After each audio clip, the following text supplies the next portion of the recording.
Hello everyone, তো চলে আসলাম অনেক দিন পর আবারও একটি ছোট্ট মিনি ব্লগ নিয়ে। তো কদিন থেকে তো প্রচুর গরম পড়েছে, তো আজকেও প্রচুর গরম পড়েছে। তো বাড়িতে দিদি ভাগনাওরা এসেছে, তাই ভাবলাম ওদেরকে নিয়ে একটু সুইমিং পুলে যাব আজকে। তাই রেডি হয়ে সবাই মিলে বেরিয়ে পড়লাম সুইমিং পুলে যাওয়ার জন্য। তো বাড়ি থেকে কিছুক্ষণ হাঁটার পর আমরা এখানে টোটো ধরে নিলাম।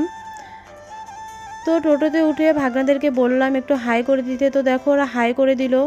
তারপর টোটোতে অনেক মজা করতে করতে চলে আসলাম সুইমিং পুলের এখানে।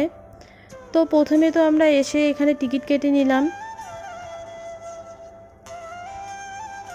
তারপর দেখো এরা নেমে পড়লো সুইমিং পুলে স্নান করার জন্য। তো আজকে তো আমরা কেউ স্নান করব না, শুধু ভাগনাওরাই স্নান করবে।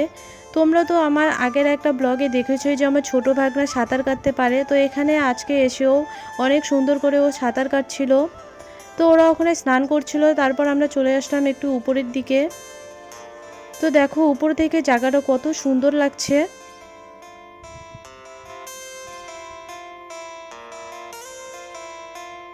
তারপর আমরা এখানে কিছু ফটো তুলে এখন নেমে পড়ছি।